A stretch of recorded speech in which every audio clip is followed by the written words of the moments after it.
Hi అండి, welcome to మన తెలుగింటి రుచులు. ఇవాల్టి ఈ వీడియోలో మనం చికెన్ వేపుడు తయారీ విధానం చూద్దామండి.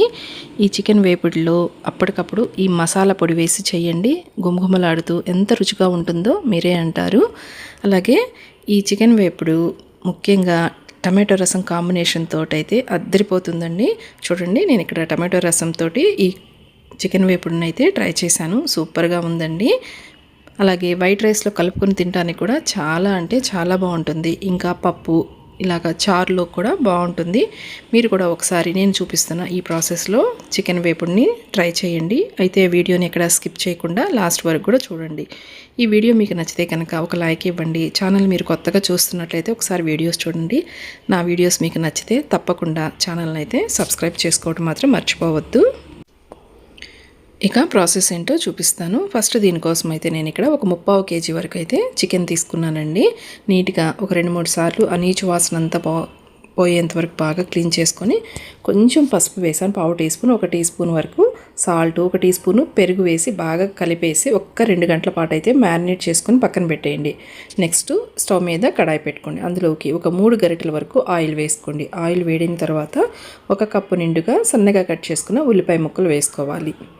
ఈ ఉల్లిపాయ ముక్కలు వేగే టైంలోనే ఇందులోకి ఒక 4 పచ్చిమిర్చీలని ఈ విధంగా కట్ చేసుకుని వేసుకోండి. అలాగే కరివేపాకు కూడా మంచి ఫ్లేవర్ని ఇస్తుందండి. ఈ చికెన్ వేపుడికి కొంచెం ఎక్కువగానే వేసుకోండి.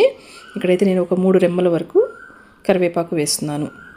ఇవి మనకి ట్రాన్స్పరెంట్ కలర్ వచ్చేంత వరకు ఈ విధంగా ఫ్రై చేసుకోండి. బ్రౌన్ కలర్కి రావాల్సిన పని లేదండి, ఈ విధంగా వేగితే సరిపోతుంది.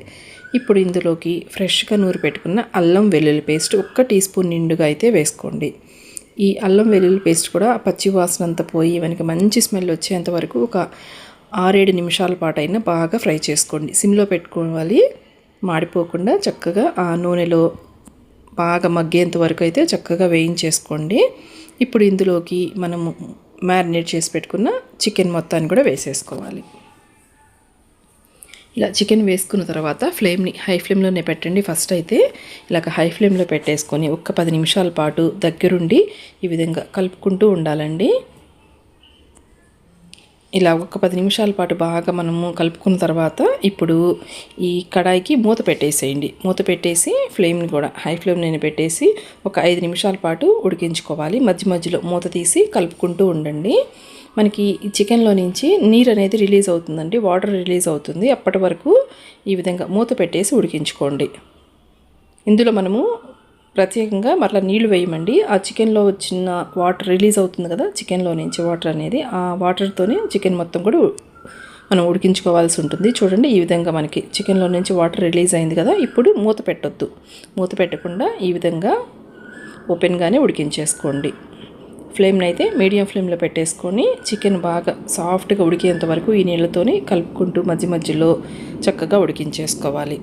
ఈ చికెన్ మనకి బాగా ఉడికేలోపు మనం గరం మసాలా కోసం అయితే స్టవ్ మీద ఈ విధంగా ఒక ప్యాన్ పెట్టుకోండి. అందులోకి ఒక 4 ఎండుమిర్చి వేసుకోండి.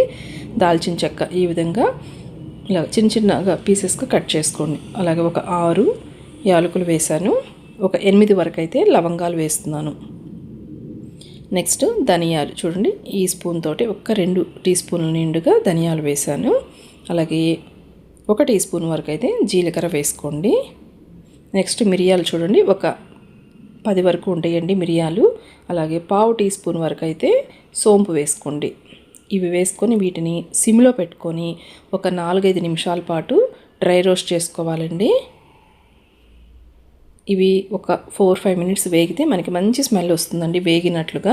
ఇక స్టవ్ ఆఫ్ చేసి కంప్లీట్గా చల్లారిన తర్వాత అయితే మిక్సీ జార్లో వేసుకొని మెత్తటి పొడిలాగా ప్రిపేర్ చేసి పెట్టేసుకోండి. చూడండి, ఇప్పుడు మీకు చికెను సాఫ్ట్గా ఒకసారి ఉడికిందో లేదో చెక్ చేసుకోండి.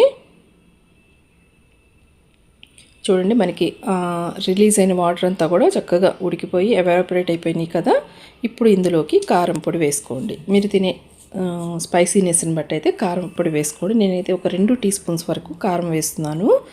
ఇలాగ కారం వేసిన తర్వాత మనకి చక్కగా ఆయిల్ అనేది రిలీజ్ అవుతుందండి. మనకి బాగా ఉడికిపోయిన తర్వాత అయితే కారం పొడి వేసుకోండి. చికెన్ బాగా సాఫ్ట్గా అయిన తర్వాతే ఈ విధంగా కారం వేసేసుకోండి. ఒకసారి చెక్ చేసుకోండి. మీరు చికెన్ పీస్ పట్టుకుంటే మనకు అర్థమవుతుంది కదా. అలాగ చెక్ చేసుకున్న తర్వాత కారపొడి వేసుకుని ఒక 2-3 నిమిషాల పాటు కారం బాగా కలిసిన తర్వాత లాస్ట్లో ఈ విధంగా మనము ప్రిపేర్ చేసుకున్న ఆ గరం మసాలా పొడి మొత్తాన్ని కూడా వేసేసుకోండి. ఇలా గరం మసాలా పొడి వేసేసుకుని ఒక 5 నిమిషాల పాటు మీడియం ఫ్లేమ్లోనే చక్కగా ఫ్రై చేసుకోండి. ఆ మసాలా అంతా కూడా చక్కగా ఆ చికెన్ పీసెస్కి పట్టే విధంగా బాగా ఒక 5 నిమిషాల పాటు బాగా కలిపేసేసుకోండి. ఇక ఫైనల్గా ఇలాగా పచ్చిమిర్చి చీలికలు వేస్తున్నానండి. అలాగే కొన్ని కరివేపాకు కూడా వేసుకుంటున్నాను. ఇలాగ లాస్ట్లో వేయడం వల్ల మంచి టేస్ట్ ఉంటుందండి. ఫస్ట్లో కూడా వేసాము, కానీ లాస్ట్లో వేసుకుంటే మనం తినేటప్పుడు పచ్చిమిర్చి కూడా మంచి స్పైసీగా చికెన్ పీస్ తినడానికి బాగుంటుంది. కరివేపాకు వేస్తే మంచి ఫ్లేవర్ అనేది వస్తుందండి. ఇలాగా పచ్చిమిర్చి ఆ కరివేపాకు కూడా బాగా కలిసే విధంగా కలిపేసేసుకొని ఇక ఫైనల్గా కొత్తిమీర చల్లేసుకోండి. ఇలా కొత్తిమీర వేసేసి ఒకసారి కలిపేసైతే ఇక స్టవ్ ఆఫ్ చేసేయండి. ఇంతేనండి, ఎంతో గుమగుమలాడే చికెన్ వేపుడు, అది కూడా రసంలోకి కాంబినేషన్గా చాలా బాగుంటుంది. తప్పకుండా మీరు ట్రై చేయండి.